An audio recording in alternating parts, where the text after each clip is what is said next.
안녕하세요. 금번학기 금속조직학 강의를 맡고 있는 윤정일입니다. 지난 2주간 PPT 영상 녹화를 활용한 강의를 진행을 했었는데 아무래도 설명을 하면서 뭔가 좀 더 자세하게 설명하기 위해서는 칠판 같은 게 필요한데 그런 기능이 없어서 오늘은 이렇게 강의를 녹화하고 어, 제가 설명하는 내용을 칠판처럼 쓸 수 있도록 하는 시스템을 좀 구축을 해서 이 방식대로 강의를 좀 진행을 하도록 하겠습니다. 마침 제가 오늘 목이 조금 상태가 안 좋아서 듣기에 조금 이상할 수도 있겠지만 조금 참아주시고 오늘 강의를 진행을 하겠습니다.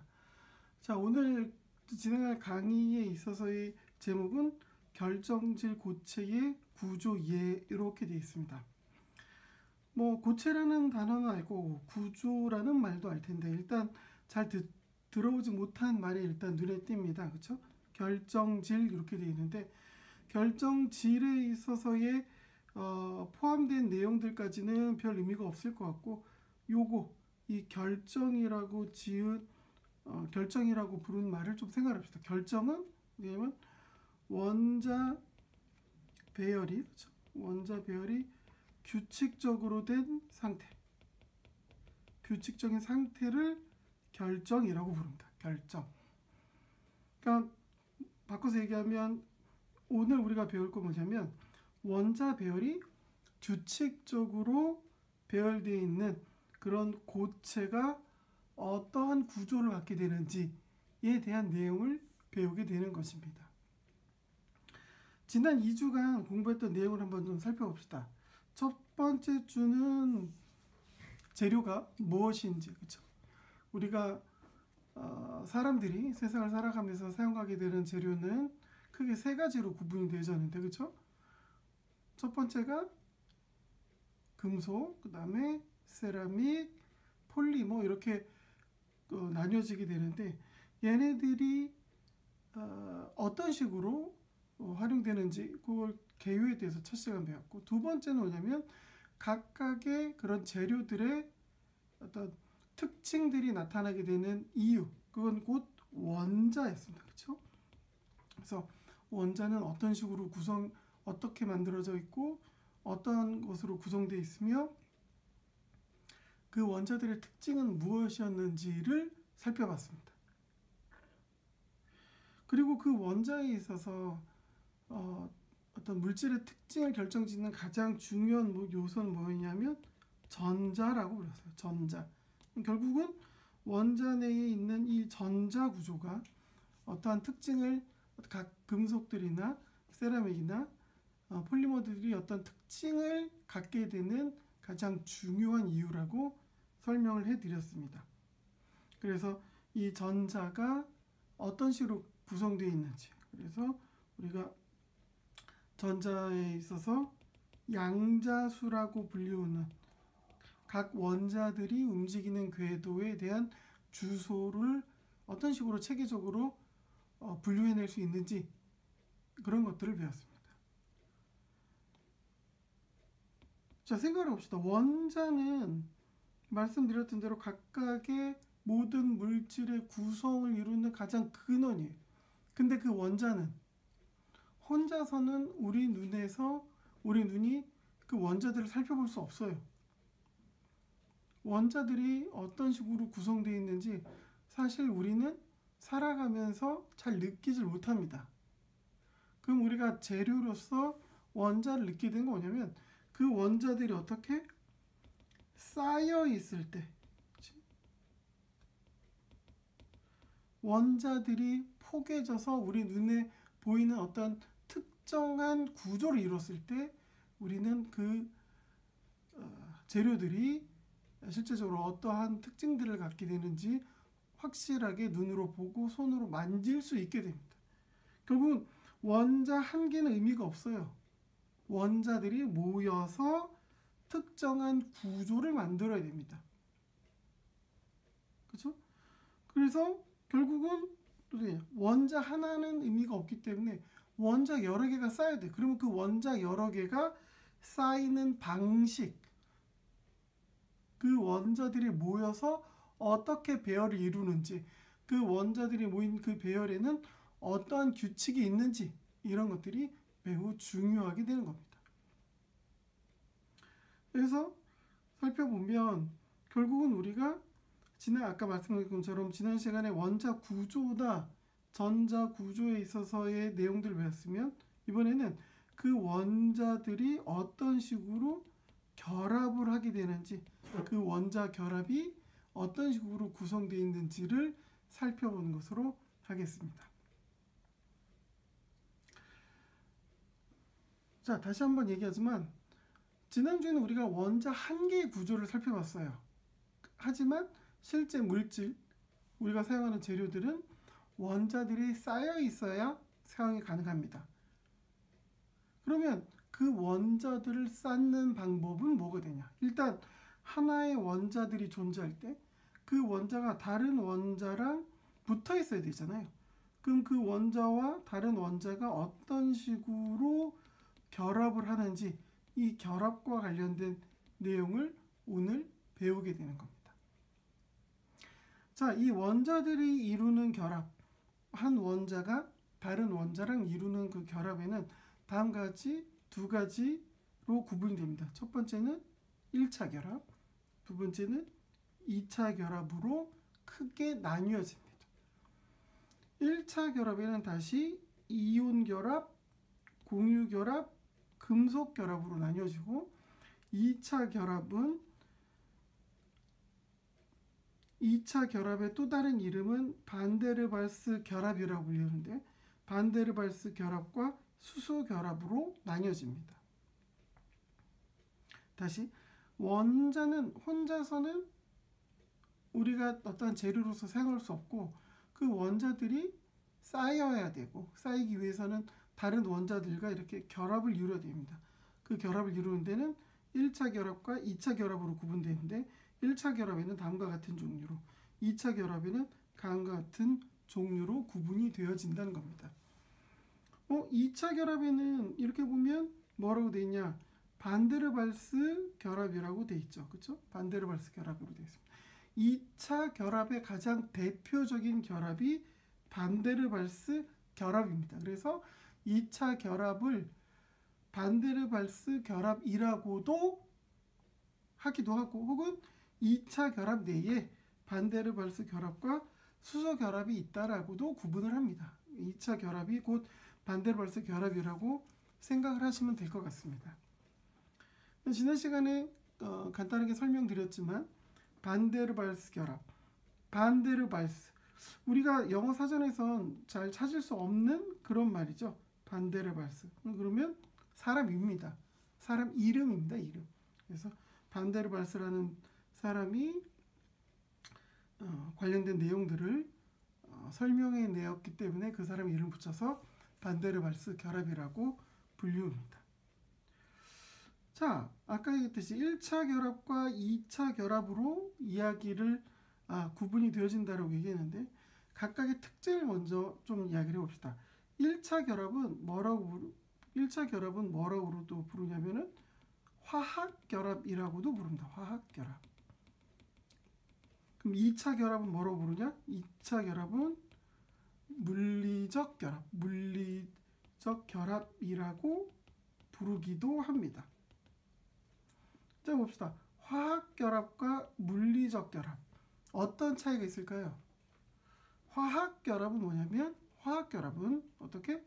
자신의 성질이 변화되는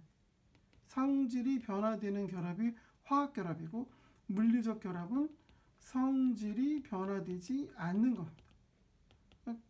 가령 예를 들어서 수소라는 것과 산소라는 것이 합쳐졌을 때 얘네들은 어떻게?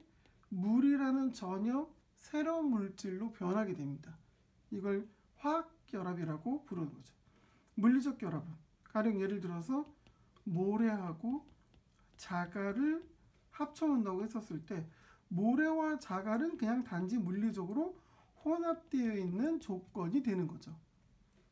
그렇죠? 그래서 화학결합과 물리결합은 그런 차이가 있습니다.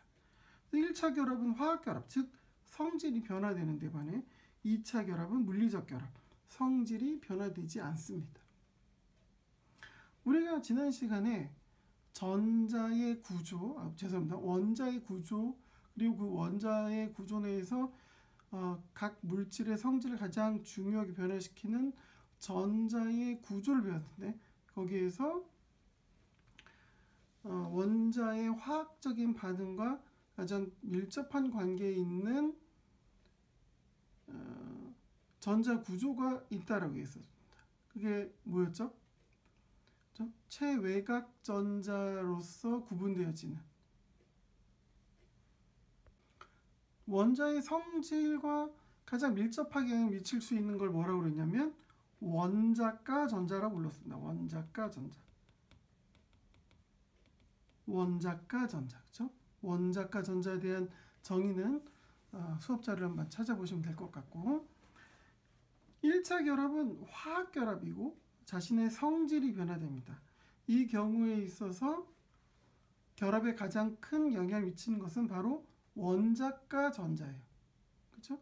원자가 전자가 결국은 다른 원자들과에 있어서의 반응을 결정짓는 중요한 요소가 되고, 그 원자가 전자가 결국은 각각 재료들이 나타낼 수 있는 특징들을 결정짓는다고 했습니다. 다시 한번 1차 결합은 화학 결합이고 성질이 변화되는데, 여기에 가장 크게 영향을 미치는 것은 원자가 전자입니다. 그 원자가 전자가 그럼 어떤 식으로 결합을 하느냐에 따라서 다음과 같이 1차 결합이 구분이 되어지는 것입니다. 2차 결합인 물리적 결합에는, 그렇죠? 원자 내에 있는 전자의 이동 등이 수반되지 않습니다. 성질이 변하지 않죠. 그래서 결국은 1차 결합과 2차 결합에 있어서 가장 다른 특징은, 결국은 1차 결합은 원자 내에 전자들이 이동을 하게 되는 거고, 2차 결합은 그런 전자 이동 같은 것이 존재하지 않게 되는 겁니다. 자, 그러면 세부적인 내용들을 좀 살펴보도록 하겠습니다. 먼저 이온 결합입니다. 1차 결합 내에 이온 결합이죠. 이온 결합을 먼저 살펴보면 뭐라고 되어 있냐면 양이온과, 그렇죠? 음이온의 뭐라고 되어 있냐면 정전기적 인력에 의한 결합이라고 얘기되어 있습니다.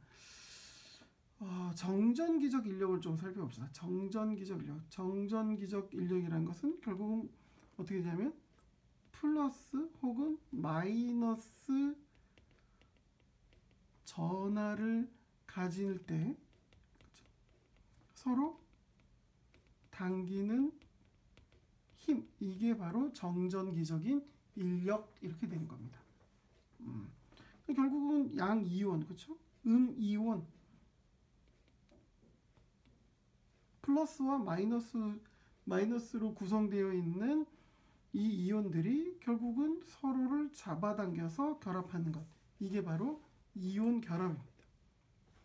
이온 결합의 과정을 먼저 살펴보면, 첫 번째, 당연히 이온이 먼저 만들어져야 되겠죠. 두 번째는 만들어진 이온이 플러스 즉 마이너스가 서로 당기는 힘을 발휘하게 됩니다. 그게 인력이 되는 거고, 그 인력에 의해서 이렇게 서로 결합을 하게 되는 겁니다. 이온 결합이란 건 그런 거네요. 이온 결합에 있어서는 결국은 전기 음성도가 차이가 큰 원소 간의 결합입니다. 전기 음성도라는 건 그럼 또 뭐냐? 전기 음성도라는 것은 각각의 원자들이 이렇게 플러스가 되려는 성질 혹은 마이너스가 되려는 성질을 숫자로 표현을 하게 되는데, 그 숫자에 있어서 그 차이가 나는 것이 클수록 정전기적 인력에 있어서의 조건이 훨씬 더 잘 이루어지게 되고, 그래서 이렇게 전기를 띠고 있는 특성 성질을 숫자로 표현하는 것을 전기 음성도라고 하는데, 그 전기 음성도가 차이가 클 경우에 이런 이온 결합을 하게 되는 것입니다. 결국은 우리가 먼저 번에 주기율표를 봤었을 때, 그렇죠? 이쪽은 어떻게 썼죠? 전자를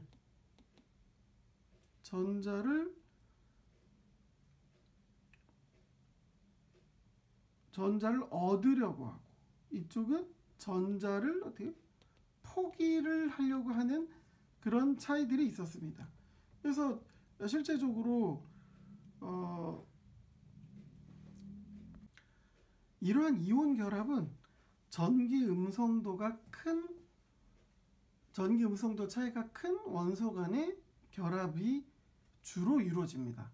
그럼 봅시다. 전기 음성도라는 것이 뭐냐? 전기 음성도라는 것은 어떻게 원자가 전자를 당기는 능력, 이걸 전기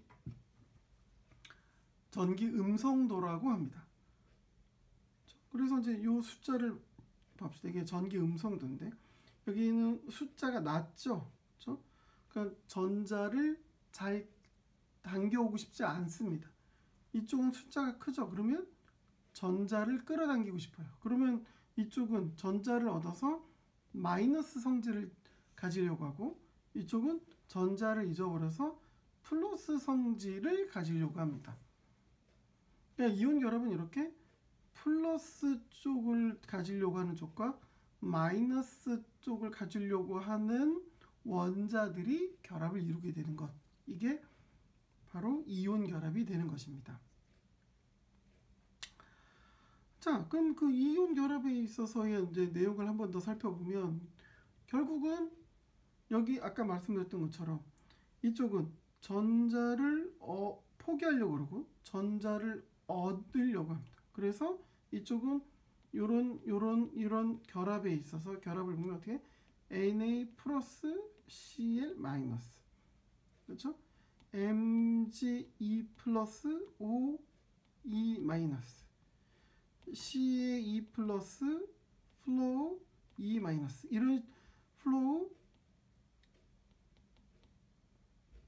플로우는 마이너스 하나죠, 그렇죠? 이렇게 되고, CS 같은 경우에도 플러스 Cl 마이너스, 이런 식으로 각각 플러스와 마이너스로 이온을 이룬 것들이 결합을 진행하려는 것, 이게 바로 이온 결합이 되겠습니다. 자, 이제 이온 결합에 있어서 내용들을 이제 살펴봤고, 이 이온 결합에 있어서의 구조를 원자 내 전자 배열 개념으로 좀 살펴보도록 하겠습니다.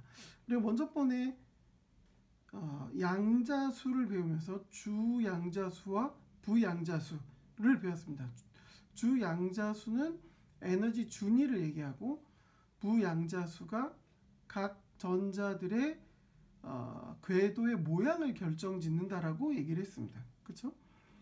자, 일단 봐봅시다. 마그네슘에 있어서의 원자 번호와 O에 있어서의 원자 번호에 대한 전자 구조는 다음과 같이 표현이 되어질 수 있습니다. 그렇죠? 근데 마그네슘은 배열된 구조에 있어서 자기가 안정된 구조가 되려면 어떻게 두 개의 전자를 버리면 구조가 완벽한 전자 배치 구조가 완벽한 상태로 변할 수 있었죠. 그래서 우리가 마그네슘은 전자 두 개를 버리고 싶어 한다라고 그랬어요.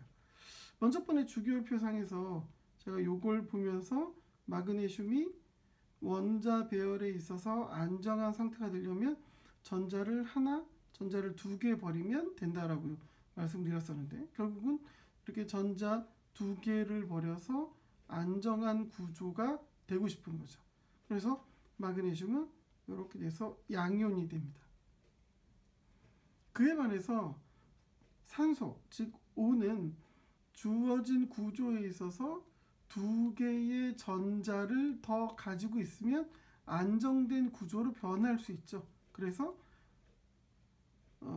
산소는 두 개의 전자를 얻어서 어떻게 다음과 같이 이런 안정된 구조가 되는 것입니다.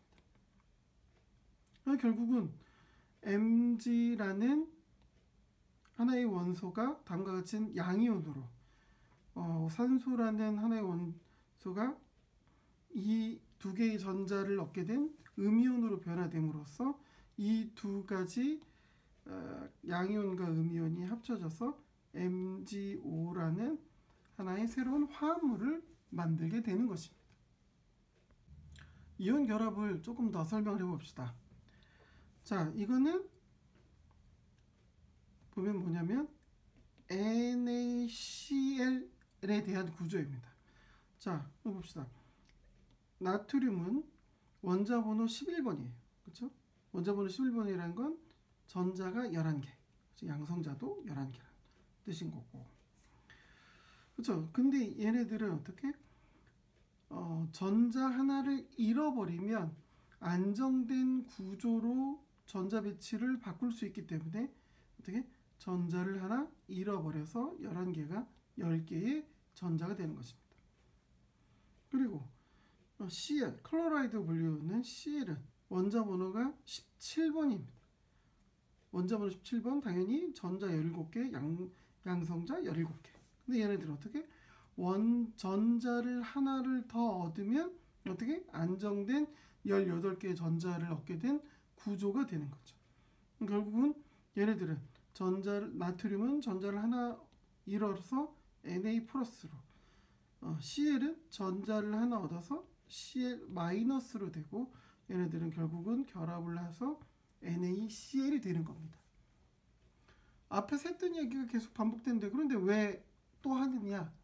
자, 이 그림이 중요한 겁니다. 이 그림. 결국은 뭐예요? NaCl이라는 이온 결합을 하는 물질은 어떻게? Na하고 Cl 하나씩만 결합을 하는 게 아니라 어떻게? 이런 식으로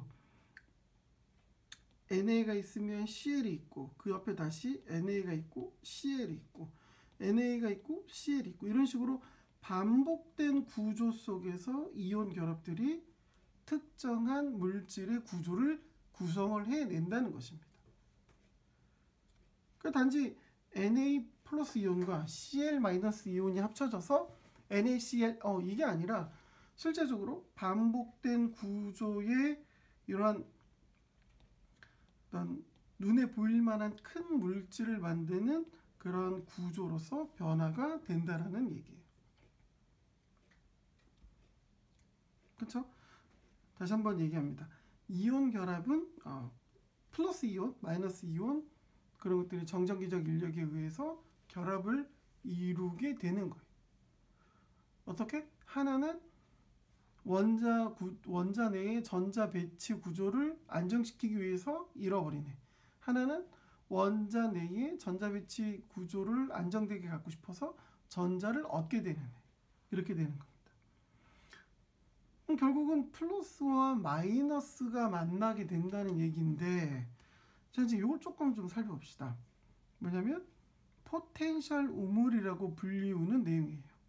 이 내용이 조금 잘 이해가 안 될 수도 있을 것 같은데, 이거는 특별한 내용이 아니라 다음과 같이 NA라는 애와 CL이라는 애가 각각 만날 때에 어떤 식으로 에너지적인 균형을 이루는가를 이야기를 하는 겁니다.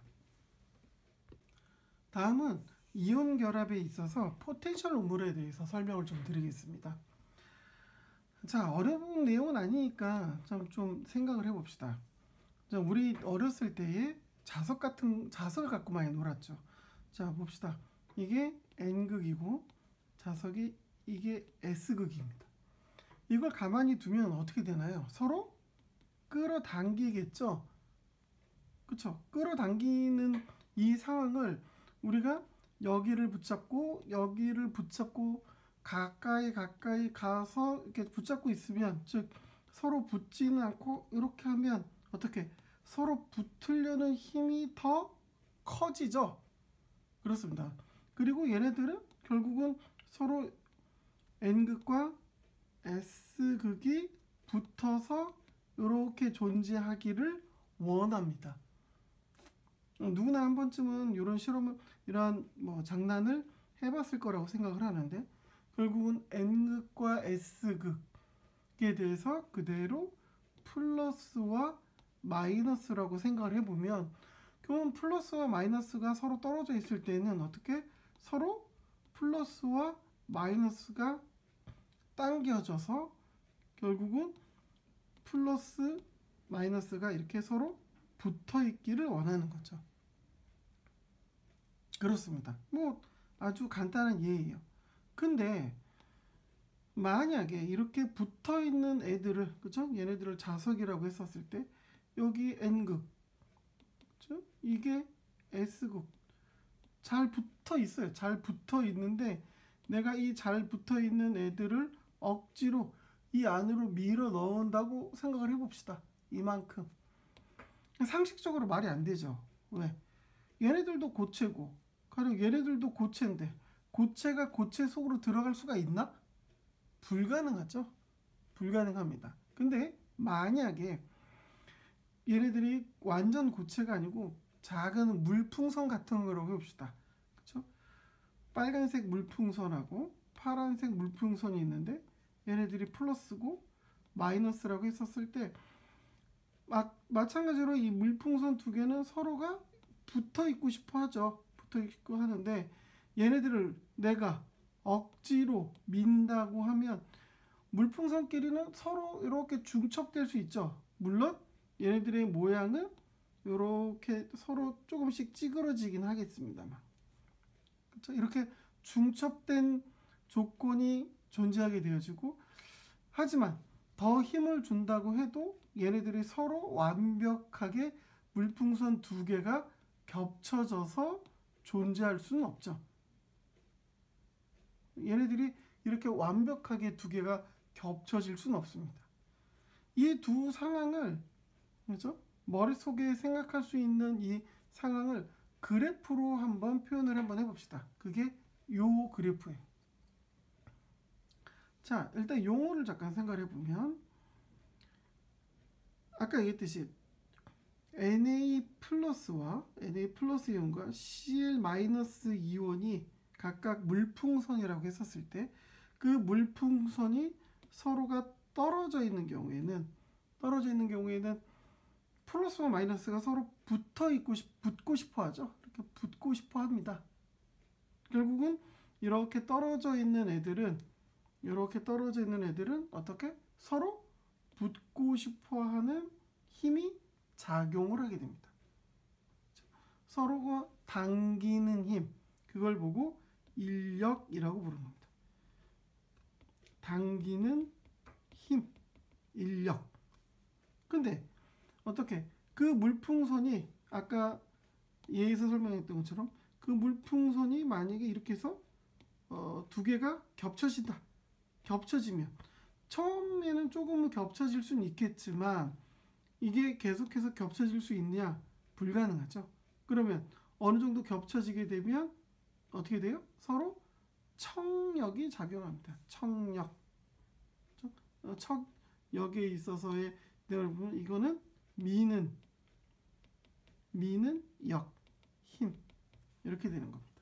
그러니까 결국은 우리가 자석 아까 설명했던 것처럼 플러스와 마이너스가 서로 합쳐졌을 때 안정된 특정한 거리가 존재하게 된다는 거죠.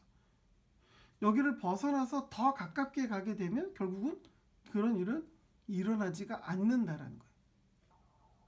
자, 이거를 그림으로 표현되어 있는 거를 다음과 같이 그래프로 이제 우리가 한번 이해를 한번 해봅시다.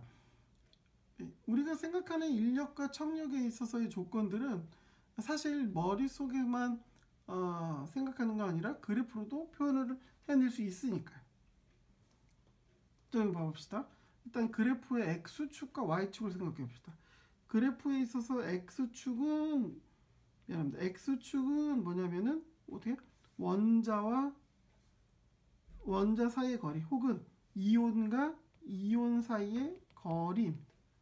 그러니까 아까 말했듯이 가령 뭐 Na 플러스가 있고 Cl 마이너스가 있다. 그러면 이 둘 사이의 거리, 요게 X축입니다. 됐죠? 그 다음에 Y축은 뭐냐? Y축 뭐냐면 포텐셜 에너지 이렇게 되어 있습니다. 포텐셜 에너지. 그래서 에너지를 한번 정의해 봅시다. 에너지. 우리가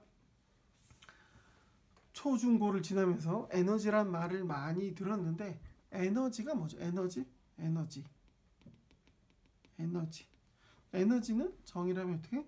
일을 할 수 있는 능력을 말합니다. 요게 에너지예요.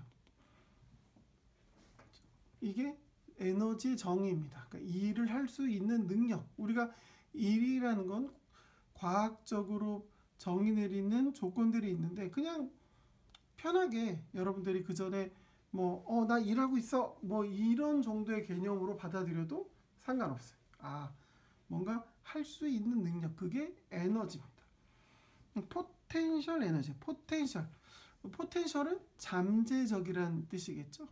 그냥 포텐셜 에너지는 잠재적으로 뭔가를 할 수 있는 능력이라는 겁니다. 그냥 포텐셜이라는 단어가 잘 이해가 안 되면 그냥 에너지라고 하셔도 될 것 같아요.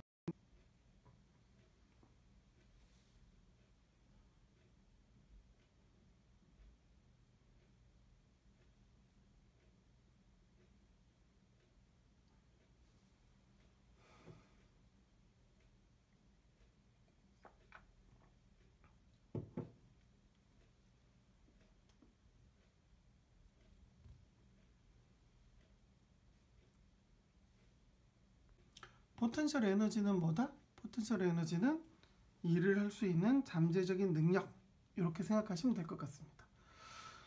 자, Y축은 그러면 포텐셜 에너지의 크기예요. 그러면 에너지는 Y축의 특성상 밑으로 내려가면 적은 거고 위로 가면 커지는 거예요.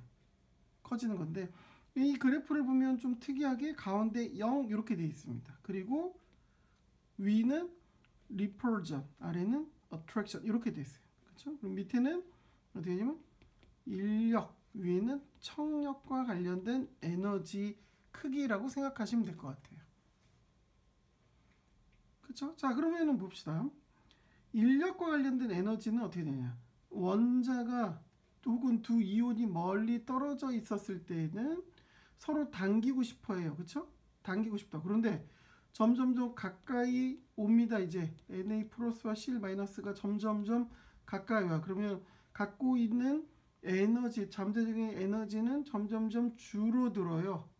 그렇죠? 왜? 가까이 오면 가까이 올수록 서로 당기는 힘에 대한 크기에 있어서의 조건들은 점점 더 강해지는 거죠. 그렇죠? 그리고 이제 서로 잘 만났습니다. 서로 잘 만났는데 이제 더 힘을 들여서 만약에 이 안으로 서로 중첩되게 간다. 그러면 아까 앞쪽에서 얘기했듯이 어떻게 돼요? 서로 밀어내는 조건이 될 겁니다. 그걸 보고 청력이 되는 거죠. 청력. 걔네들은 서로 밀어내려는 힘의 에너지가 엄청나게 높아지겠죠. 그러면 서로 당기려는 에너지의 크기와 서로 밀어내려는 에너지의 크기가 합쳐져 있는 이 조건이 바로 두 에너지의 합이 되는 상태가 되는 겁니다. 결국은 이 두 원자들이 혹은 이온들이 떨어져 있는 거리에서 가장 적정한 거리가 되어졌었을 때 가장 최소의 에너지를 가진 상태로 안정적으로 두 이온들이 혹은 두 원자들이 존재하게 됩니다. 그렇죠?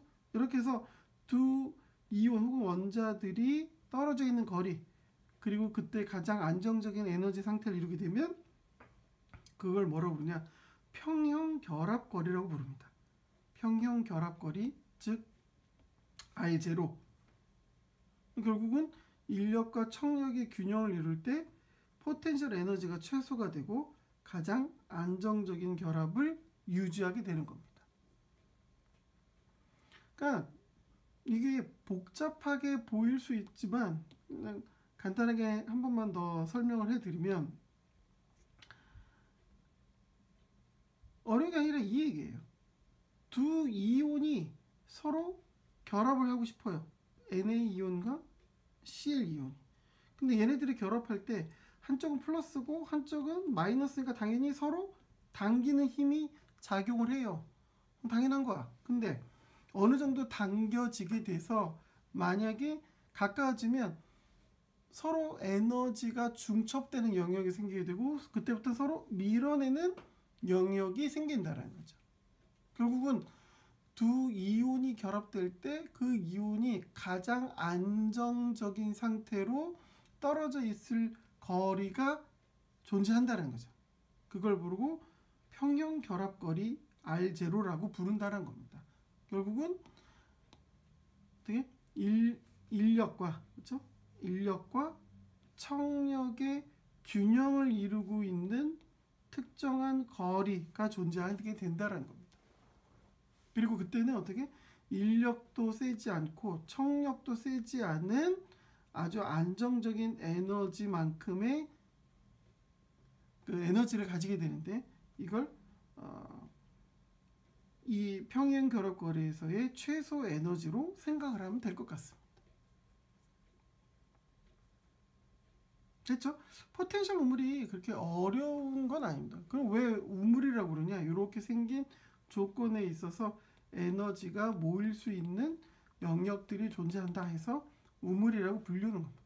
포텐셜 우물 그런 의미예요. 특별하게 어렵거나 복잡하게 생각할 건 없고 서로 당기는 이온이 가장 낮은 에너지로 안정적으로 존재하는 특정한 거리가 존재하는구나. 이 정도만 생각을 하시면 될 것 같습니다. 다음은 공유결합입니다. 공유결합. 아까 1차 결합에 이온결합, 공유결합, 금속결합이 있다고 그랬는데 두 번째 공유결합. 이온결합을 다 이해했으면 공유결합은 그 개념에서 조금만 더 이해하면 될 것 같아요. 자, 공유결합에 있어서의 개념은 뭐냐면 말 그대로 전자를 공유하는 결합이에요. 전자를 공유하는 결합이다. 얘네들은 S궤도와 P궤도의 원자가 전자들, 아까 얘기했듯이 화학결합에서 중요한 건 원자가 전자들이라고 했는데 그 원자가 전자들을 각 원자들이 서로 공유하게 되는 거고, 이온결합은 그 특성상 전기 음성도 차이가 큰 원자들 사이 이루어진 반면에 공유결합은 전기 음성도가 비슷한 원자들끼리 이루어지는 결합입니다. 자, 공유결합의 한 예를 봅시다. CH4. 얘는 우리가 이제 메탄이라고 부르는 겁니다. 메탄가스 할 때 그 메탄. 얘는 어떻게 하냐면 탄소와 수소가 화학적 결합을 이루어서 만들어진 물질인데, 얘네들 생각해 보면 탄소는 전기 음성도가 이거고 얘는 전기 음성도가 이거라고 했어요. 전기 음성도는 앞에서 뭐라고 설명했냐면 전자를 끌어들이려고 하는 능력을 숫자로 표현한 거라고 그랬는데 결국은 전기 음성도가 둘이 서로 비슷한 거네. 근데 얘는 원자과 전자가 4개고 얘는 원자과 전자가 1개예요. 그렇죠? 그러면은 이 경우에 있어서의 조건으로 보면 안정된 구조를 위해서 4개가, 수소는 안정된 구조를 위해서는 1개의 전자가 필요한데 얘네들을 어떻게 하나 두 개의 전자를 서로 주고받아서 이온 상태로 결합하는 게 아니라 아예 차라리 어떻게 내가 가지고 있는 전자를 다른 원자들과 서로 공유를 하게 되는 겁니다. 결국은 수소는 원자가 하나지만 수소는 전자가 하나지만 전자 하나를 다른 애부터 받아서 자기가 전자가 2개인 것 마냥 움직이는 겁니다. 이런 식으로 이렇게 되는 거예요. 근데 탄소는 원자 내에 있는 전자가 구조로 봤었을 때 맨 원자과 전자가 4개인데 원자과 전자가 8개이고 싶단 말이에요. 결국 어떻게 자기가 가지고 있는 원자과 전자 4개 위에 다른 원자의 전자를 자기 것 마냥 생각해서 총 8개의 전자 구조를 갖게 만드는 겁니다. 이게 바로 공유결합이에요. 공유결합에 있어서 어떠한 조건들이 되는지 간단하게 살펴봤는데 그래 어렵지 않을 거라고 생각합니다. 이온결합은 안정된 전자 배치 구조가 되기 위해서 전자를 잃거나 전자를 얻거나 이 과정이 필요한데 공유결합은 그게 아니라 내가 갖고 있는 전자가 안정된 전자 배치 구조가 될 수 없을 때 내 전자 이외에 다른 원자의 전자를 내 거인 것 마냥 같이 서로 공유한다는 조건이 되는 겁니다. 그래서 얘네들은 예를 살펴보면 그렇죠? 수소, 질소, 산소 뭐 이런 식으로 된 단원자 각 두 개의 원자들이 합쳐져서 하나의 분자를 구성하는 이런 물질들도 있고 얘기했듯이 메탄 그렇죠? CH4라고 아까 예에서 봤었던 이래도 공유 결합이 되는 거고 또 공유 결합이 있어서 우리가 흔하게 가장 많이 살펴보는 건 뭐냐면 물입니다. 물. 그렇죠? 어떻게? 여기는 산소, 여기는 수소의 결합에 있어서 조건별로 다음과 같이 전자들을 서로 공유를 함으로써 안정된 전자 배치 구조가 이루어질 수 있게끔 하는 것입니다. 이게 바로 공유 결합이 되는 거죠. 공유 결합은 아까 말했듯이 이온 결합처럼 두 개의 원자들이 서로 가까이 와서 결국은 S 궤도나 P 궤도 죄송합니다. S 궤도나 P 궤도 상의 전자를 공유를 하기 때문에 결국은 두 원자들이 마찬가지로 이런 식으로 가까이 접근을 해야 됩니다. 가까이 접근한다는 얘기는 뭐예요? 결국은 서로 멀리 떨어져 있다가 합쳐져서 가장 안정된 구조의 상태로 존재할 수 있는 두 원자 간 거리가 존재한다는 겁니다. 그렇죠? 이게 아까 우리가 포텐셜 우리에서 했었던 평형 결합 거리, 그렇죠? 평형 결합 거리에 있어서의 개념이 이온 결합에만 적용되는 게 아니라 이런 식으로 공유 결합에도 적용이 됩니다. 그리고 이온 결합이나 공유 결합뿐만 아니라 어떤 두 원자가 혹은 두 분자 간에 있어서의 중첩된 조건상의 안정된 거리가 존재한다는 건 똑같은 개념으로 다 적용이 되는 것입니다. 자, 이온 결합과 공유 결합을 살펴봤는데 여기 보면 좀 독특한 내용이 있네요. 뭐냐면 원자 결합은 이온 결합과 공유 결합의 혼합 특징을 가진다. 그러네. 원래 이온 결합은 플러스 이온이나 마이너스 이온이 된 다음에 정전기적 인력에 의해서 결합되는 거고 공유 결합은 그런 과정 없이 원자 내의 전자를 서로 말 그대로 공유하는 과정 속에서 결합을 하게 되는 건데 이 두 가지에 있어서 결합적 특징은 잘 구분이 안 갑니다. 왜? 우리가 보게 된 건 결합을 하고 난 다음에 결과물을 가지고 살펴보기 때문에. 다만 그 결합에 있어서 존재하는 에너지상 봤었을 때 이온 결합의 특성이 더 강하다 혹은 공유 결합의 특성이 더 강하다 이렇게 구분을 하고 이야기는 할 수 있을 것 같습니다. 자, 이제 1차 결합의 마지막 금속 결합입니다. 금속 결합. 금속 결합은 뭐냐? 앞쪽에 봤었던 이온 결합이나 공유 결합하기랑은 다르게 얘네들은 어떻게 집단적인 이온 결합으로 설명이 됩니다. 집단적 이온 결합. 집단적 이온 결합이라는 건 뭐냐? 금속 원자들은 아주 쉽게 자기가 가지고 있는 최외곽 전자를 바깥으로 방출을 합니다. 갖고 있는 전자를 쉽게 버려요. 원자가 전자를 버리게 되면 양이온이 되겠죠. 버려진 전자들은 또 어떻게? 특정한 원자 내에 구속되고 특정한 원자 내에서만 움직이는 게 아니라 자유롭게 자기 마음대로 움직입니다. 그래서 그걸 뭐라고 부르냐면 자유전자라고 불러요.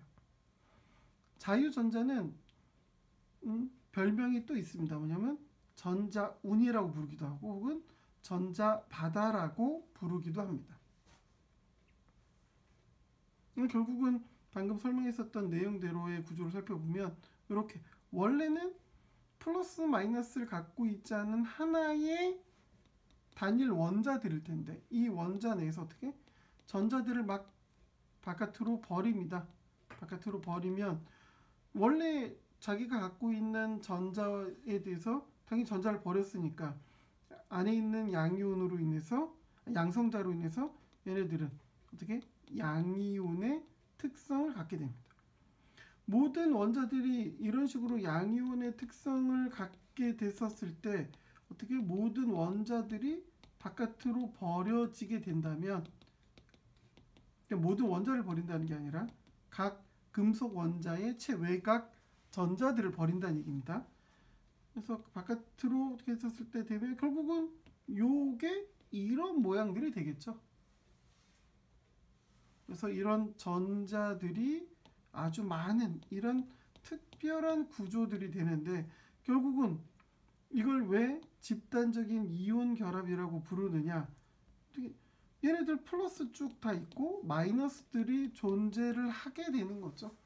결국 플러스 마이너스가 집단적으로 하나 가령 뭐 아까 우리가 봤던 것처럼 Na 플러스 Cl 마이너스 이런 것처럼 얘네 둘이 서로 합쳐져서 결합을 이루는 것이 아니라 플러스 단체, 그렇죠?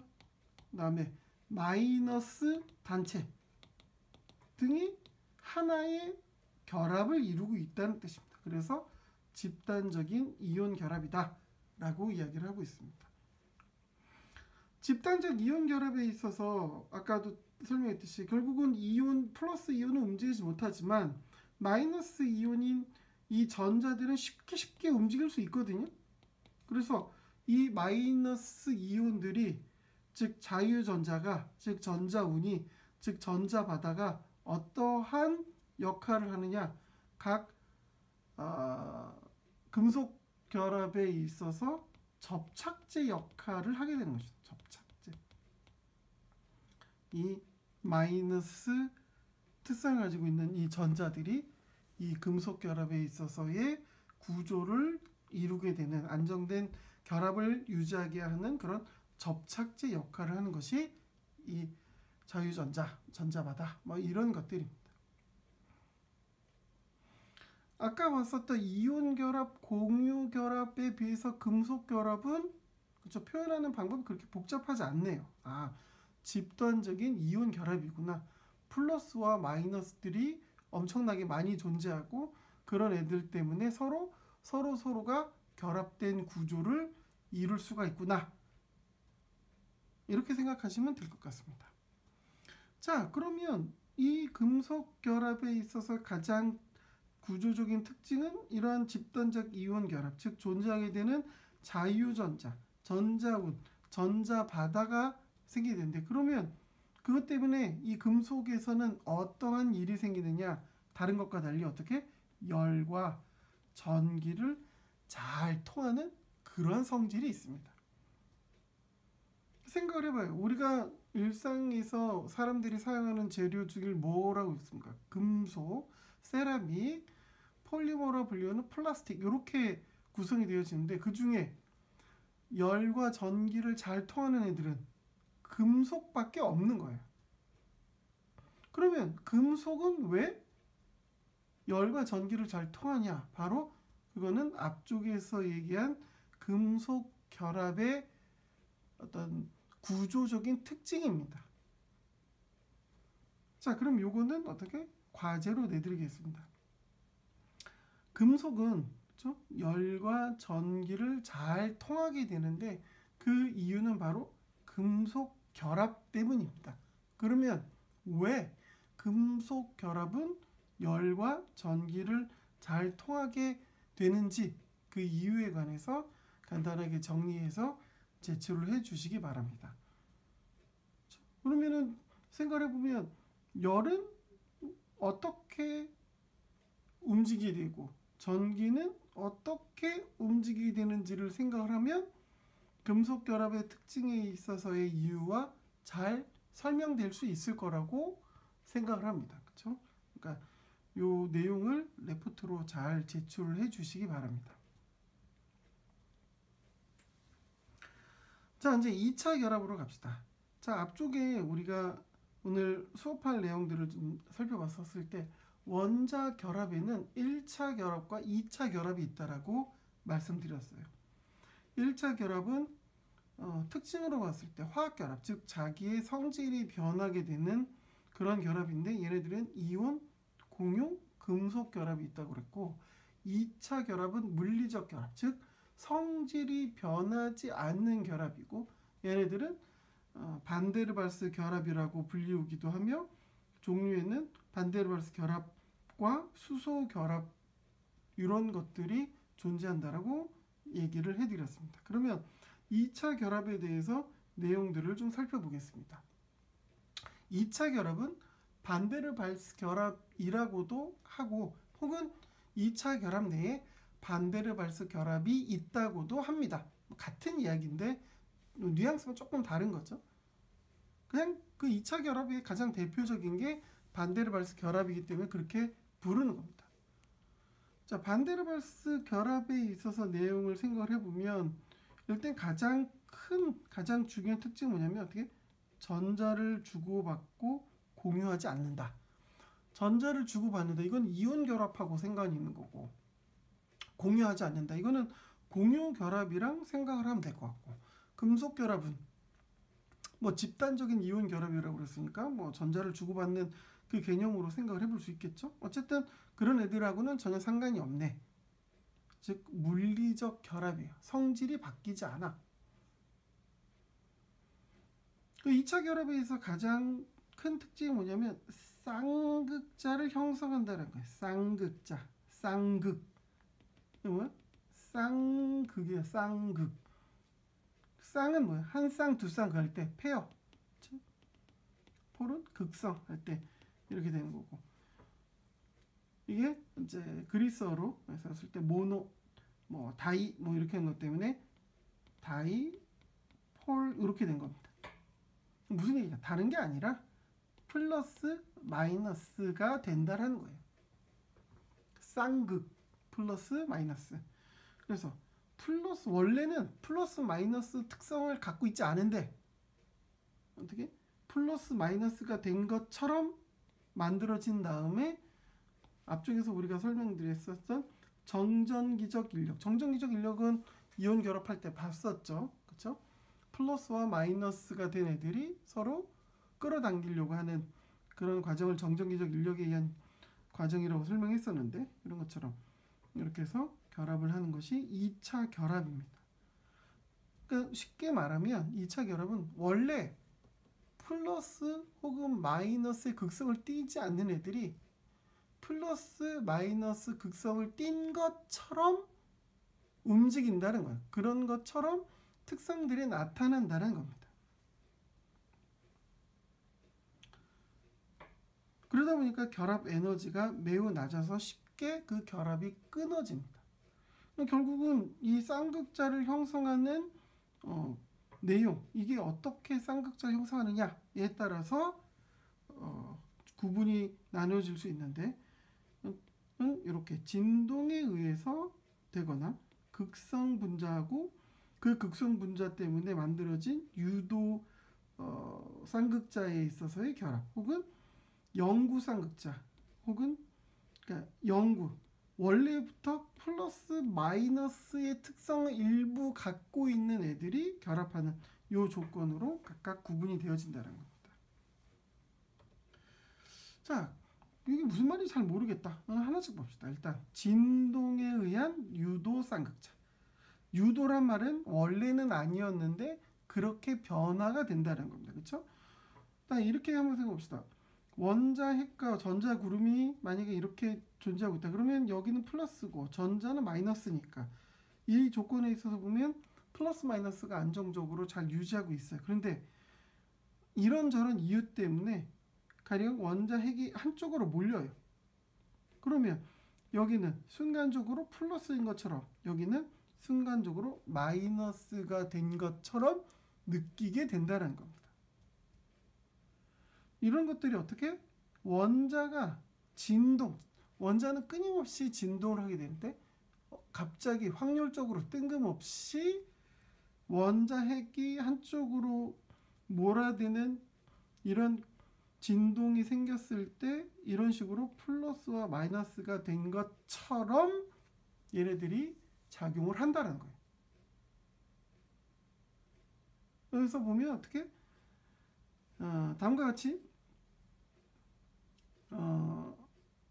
액체 수소인 경우에 있어서 액체 수소가 각각의 원자들 내에 갖고 있는 특성에서 봤었을 때 한쪽은 마이너스, 한쪽은 플러스, 이쪽은 플러스, 이쪽은 마이너스, 이쪽은 플러스, 이쪽은 마이너스가 된 것 마냥 자기네들이 결합을 하는 경우들이 생기는데 결국은 진동에 의해서, 원자가 진동에 의해서 되는 겁니다.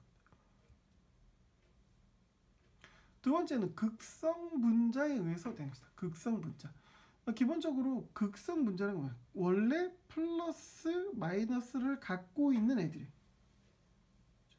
플러스 마이너스를 갖고 있는 애들인데 다음과 같이 봤었을 때 플러스와 마이너스 얘네들이 합쳐져 있는 경우를 보면 플러스 마이너스는 서로 끝났어요. 에너지가 한쪽 플러스 한쪽 마이너스인데 서로 상쇄돼서 없어졌지만 어떻게 만약에 이쪽에 마이너스가 있는 쪽에 똑같은 A이긴 하지만 플러스가 있는 쪽이 가까워진다라면 어떻게 아까 말했듯이 플러스 마이너스 플러스 마이너스 플러스 마이너스 이런 식으로 결합이 만들어질 수가 있겠죠. 그렇죠? 그러니까 극성 분자가 어떻게 유도가 돼서 아까 말했듯이 유도란 말은 그렇게 만들어짐으로써 쌍극자가 구성되어지는 그런 경우를 이렇게 표현할 수가 있습니다. 그 다음에 세 번째가 영구 쌍극자는 영구 쌍극자는 대표적으로 수소 결합이 영구 쌍극자 결합의 가장 중요한 내용이 되는 겁니다. 이 영구 쌍극자는 말 그대로 자기네들이 갖고 있는 극을 계속해서 유지를 하고 있고 그 유지된 극으로 다른 분자들과 결합을 한다는 겁니다. 가령 예를 들어서 물의 경우를 봅시다. 물, 이게 물에 있어서의 결합 구조 중 특히 얘가 얼음이고 얘가 물입니다. 물. 둘은 당연히 둘 다 H2O라는 분자식을 갖겠죠. 얘는 액체인 거고 다만 얘는 고체가 된 조건입니다. 얘를 봤었을 때, 그쵸? 실선으로 된 거는 뭐 산소 원자와 수소 원자들이 공유 결합을 하는 겁니다. 공유 결합. 공유 결합을 하는 애들이 한 물 분자가 다른 물 분자와 결합하는 경우에 있어서 어떻게 이 점선은 뭐를 나타내는 수소 결합을 나타내는 거예요. 수소 결합. 우리가 알고 있어요. 뭐 산소는 공유 결합에 있어서의 특징상 포지티브 플러스 특성을 갖고 수소는 전자를 자꾸 잃어보려고 하는 특성상 마이너스를 갖게 돼요. 전자를 얻게 되는 조건에 있었을 때. 죄송합니다. 이게 반대로 됐네요. 마이너스고 플러스가 되려고 그러죠. 그렇죠? 전자를 하나를 잃어버려서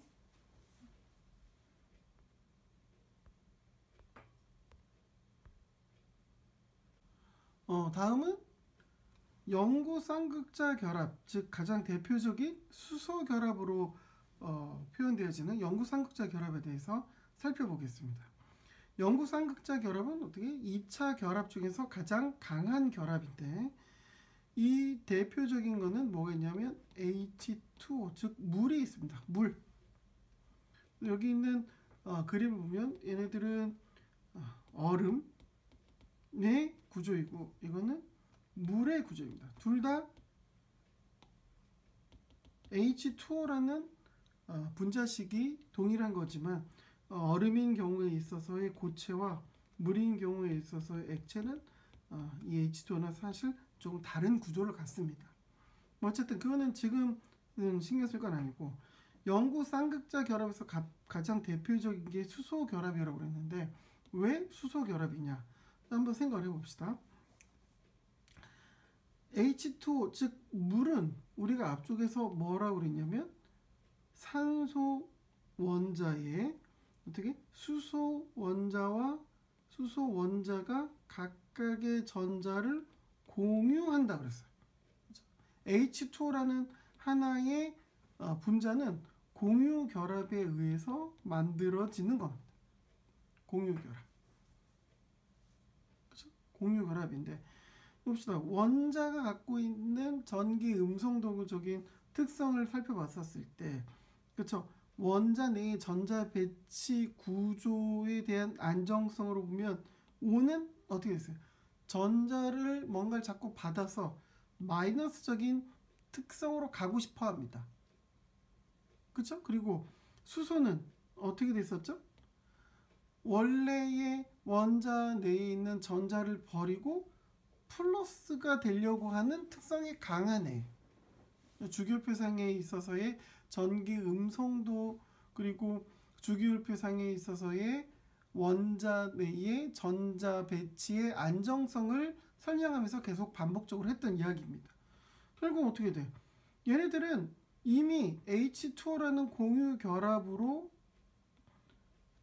완벽한 에너지적인 안정성을 가지고 있지만 이 O라는 애를 보면 아직까지 마이너스적인 특성들이 남아있게 되고 이 H라는 걸 보면 아직까지도 플러스적인 특징이 일부 남아있게 되는 겁니다. 그래서 어떻게 이렇게 H를 기반으로 해서 하나의 또 다른 물 분자가 또 다른 물 분자랑 이렇게 해서 쌍극자 플러스 마이너스에 대한 결합으로 물 분자와 물 분자가 결합되는 그런 특징을 갖게 됩니다. 이때 이 수소가 가지고 있는 플러스적인 특징이 계속해서 다른 것들하고 연결되어질 수 있는 고리가 되기 때문에 이런 결합을 수소 결합이라고 부르는 겁니다. 그래서 여기 보면 분자들 간 결합에 있어서 어떻게 H를 포함한 경우 전기 음성도가 강한 플로르나 산소나 질소의 원자들하고 H가 쌍극자를 형성해서 결합하는 이 경우를 이렇게 볼 수가 있습니다.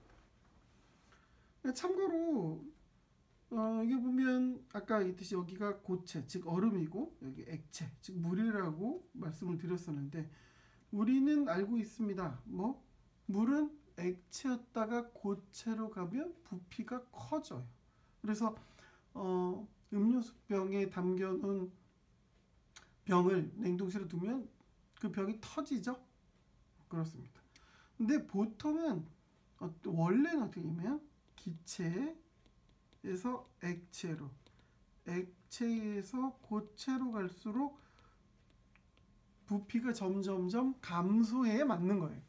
근데 물만 물하고 한두 개 더 물질이 있습니다만 물은 액체에서 고체로 갈 때 부피가 줄어들지 않고 오히려 부피가 증가하는 특징을 가지게 되는데 그게 왜 그러냐면 보면 봅시다. 아까 얘기했었던 조건으로 왔었을 때 얘는 O를 기준으로 수소가 하나, 두 개, 셋, 네 개가 둘러싸여 있어요. 얘 봐도 하나, 둘, 셋, 네 개. 그렇죠? 이렇게 다 네 개의 수소가 차곡차곡 쌓여 있는데 고체의 얼음은 어떻게 되냐면 여기 보면 어떻게 하나, 둘, 세 개.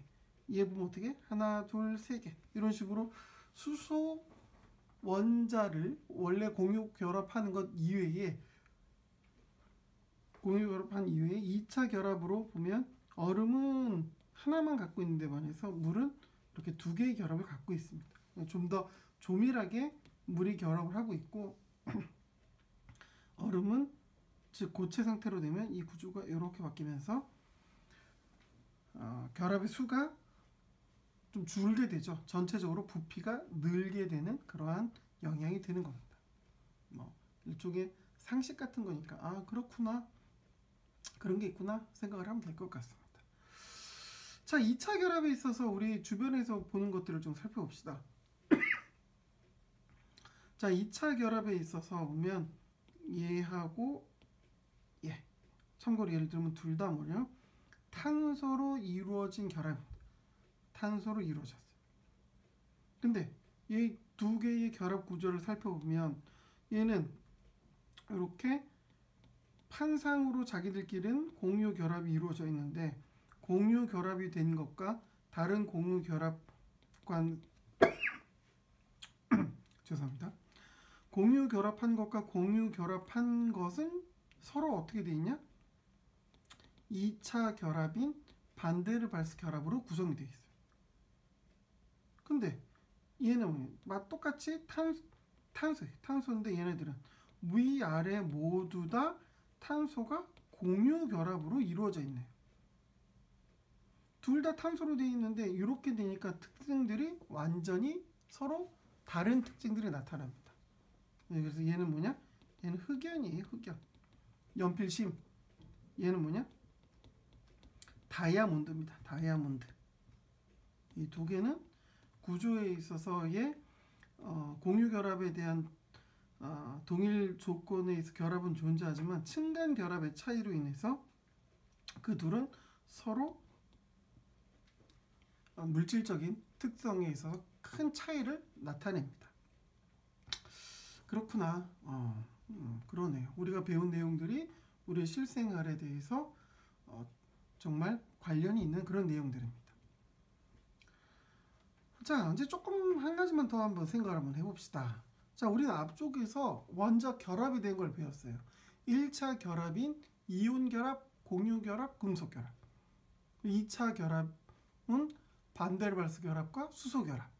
이렇게 종류가 있다는 걸 배웠는데 1차 결합은 특징적으로 화학적 결합이고 2차 결합은 특징적으로 물리적 결합인데 결국은 그 결합의 조건들이 우리가 사용하고 있는 모든 물질들의 특징들을 변화시키는 원인인 겁니다. 일단 여러 가지 것들을 영향을 미치지만 일단 융점에 대해서 생각합시다. 융점. 이거 뭐 좀 말이 어려운 말처럼 보일 수 있겠지만 융점. 이거 쉽게 표현하면 녹는 점입니다. 녹는 점. 녹는 점. 녹는 점이란 게 뭐예요? 고체가 액체로 가는 걸 녹는 고체가 액체로 가는 그 온도를 녹는 점 혹은 녹는 온도 이렇게 보는 겁니다.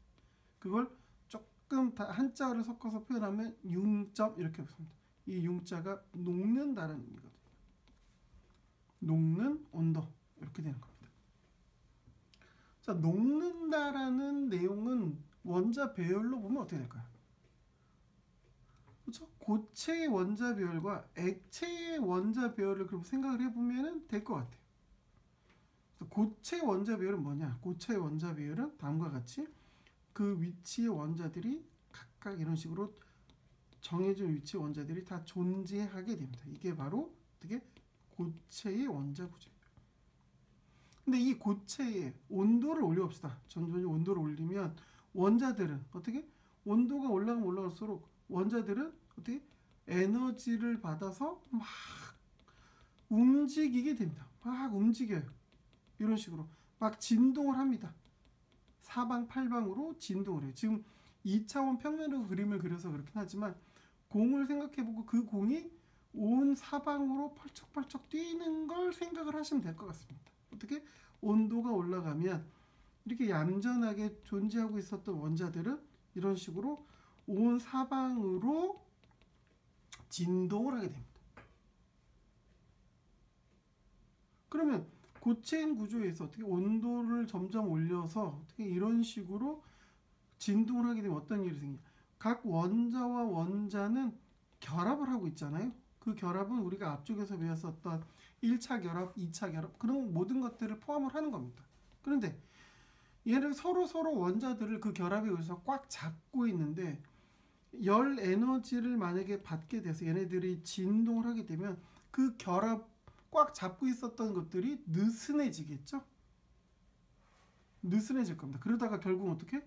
그 결합들이 각각 끊어지고 원자들이 전부 다 자기네 가고 싶은 대로 멋대로 움직일 수 있는 상태가 되는 것. 그게 바로 액체가 되는 겁니다. 이게 고체가 되는 거죠. 그 고체가 곧 액체로 이렇게 변화가 되는 겁니다. 그럼 고체에서 액체로 변할 때의 구조로 살펴보면 결국은 뭐가 필요한 거예요? 이 결합이 끊을 각 원자와 원자들이 잡고 있을 결합을 끊을 만한 그런 에너지가 필요한 거죠. 만약에 이 결합을 꽉 잡고 있다면, 예를 들어서 이 원자와 이 원자는 서로 잡고 있는 힘이 10이고 이 원자와 이 원자는 서로 잡고 있는 힘이 가령 20이다. 그러면 진동을 똑같이 준다고 할 때 당연히 진동을 줄 때 10이라는 힘으로 꽉 잡고 있는 애들은 이 결합이 잘 안 끊어지겠죠. 미안합니다. 10이라는 힘으로 갖고 있는 애들은 20이라는 애를 갖고 있는 애들보다 결합이 더 쉽게 끊어지겠죠. 왜? 20이라는 힘으로 잡고 있을 때 10이라는 힘으로 잡고 있는 애들보다 쉽게 20쪽이 훨씬 더 단단하게 잘 버틸 때니까. 가령 예를 들어서 15라는 힘을 준다. 그럼 얘는 끊어지고 얘는 안 끊어지는 거잖아요. 그럼 그게 왜 원자 결합에 있어서 조건과 관련이 있는 거냐? 결국은 방금 설명했듯이 뭐예요? 융점이라는 건 융점이라는 건 원자 결합에 있어서 두 원자들 사이에 결합을 끊을 만큼의 에너지를 줄 수 있는 그 온도를 의미하는 겁니다. 결국은 열 에너지라는 건 온도로서 숫자가 표현되는데 그 준 에너지에 따라서 이 결합이 끊어지느냐 끊어지 않느냐가 결정된다는 거죠. 다시 한번 얘기하면 결국은 이 결합의 크기 얼마만큼 세게 잡고 있느냐가 주어진 열 에너지 크기에 있어서 이 결합을 끊어낼 수 있는 온도적 차이를 일으키게 하는 원인이 되는 겁니다. 그러니까 쉽게 설명하면 꽉 서로 잡고 있는 애들은 이 결합을 끊기 위해서 더 큰 에너지가 필요하고 더 큰 에너지가 필요하다는 것은 더 높은 온도가 필요하다는 겁니다. 이 결합이 즉 두 원자가 살살 잡고 있으면 작은 열 에너지 즉 낮은 온도가 돼도 이 결합이 원자 진동을 통해서 전달되면서 쉽게 끊어질 수 있다는 뜻이에요. 자, 그러면 이제 봅시다. 결국은 어떻게 돼? 융점, 아까도 말했듯이 이 녹는 점에 있어서 크게 영향을 미치는 것은 바로 결합 에너지라는 겁니다. 결합 에너지. 결합 에너지는 아까 봤듯이 포텐셜 웰에서 에너지 크기로 봤었을 때 평형 결합 거리에서의 가장 작은 에너지, 이게 결합 에너지가 되는 겁니다. 왜? 여기에서 위로 올라가면 청력이 되는 거고 이 밑으로 올라가면 인력이 되는 거고 이 지점이 바로 제로 지점이었잖아. 0. 그래서 이 0이 되는 지점까지의 에너지 크기가 결합 에너지가 되는데 결합 에너지가 큰 경우와 결합 에너지가 작은 경우를 살펴보면 어떻게 돼? 결합 에너지가 작으면 작은 열 에너지로도 쉽게 끊어지죠. 바꿔서 얘기하면 융점이 낮은 겁니다. 근데 결합 에너지가 크게 되면 얘네들이 결합을 끊어들이기 위해서는 높은 에너지가 필요해요. 높은 에너지가 필요하다는 얘기는 무슨 얘기예요? 융점이 높아야 된다는 얘기입니다. 결국은 결합 에너지가 크면 융점이 높게 되는 그런 특징이 나타나는 겁니다. 자, 그래서 한번 우리가 앞쪽에서 배웠었던 내용들로 한번 살펴봅시다. 앞쪽에서 봤었을 때 이온, 공유, 금속 요 세 가지는 뭐 1차 결합, 반데르발스, 수소 결합은 2차 결합이라고 얘기를 했습니다. 그렇다. 얘네들의 이온, 공유, 금속 얘네들에 있어서의 용류 온도, 이게 바로 아까 쪽에서 봤던 융점, 녹는 점, 녹는 온도 이렇게 되는 겁니다. 보면 그렇죠? NaCl은 800도, MgO는 2800도, 뭐 이렇게 해서 녹는 온도가 높네요. 금속은 마이너스 39도부터 3400도까지 금속은 다양하게 존재합니다. 금속 결합에 있어서 특징이라고 볼 수 있겠네요. 어쨌든 이 정도인데 2차 결합을 보세요. 2차 결합은 마이너스 189도, 마이너스 101도, 마이너스 78도. 우리가 2차 결합 중에 가장 결합력이 세다고 불리는 수소 결합을 하고 있는 물의 경우라도 0도면 되는 거네. 그러네. 그러면 비교했었을 때 2차 결합인 경우에는 그 결합을 끓는데 필요한 에너지가 1차 결합에 비해서 상대적으로 낮습니다. 에너지가 낮다는 얘기는 융점이 낮다. 즉 적은 에너지로도 쉽게 끊어질 수 있다를 의미하는 겁니다. 자, 오늘 수업을 한번 정리를 한번 해봅시다. 복잡하고 어렵게 쭉 시간을 보낸 것 같은데 그렇지 않아요. 우리가 오늘 배웠던 건 이 슬라이드 한 장이 답니다. 1차 결합이 뭐고 2차 결합이 뭐고 1차 결합에는 어떤 종류가 있고 걔네들은 어떤 특징이 있고 2차 결합에는 어떤 종류가 있고 어떠한 특징이 있는지를 살펴보면 됩니다. 다시 한번 강조하지만 1차 결합은 뭐예요? 화학 결합이에요. 화학 결합. 자신의 성질이 변하게 됩니다. 2차 결합은 물리적 결합이에요. 성질이 변하지 않는 그런 결합입니다.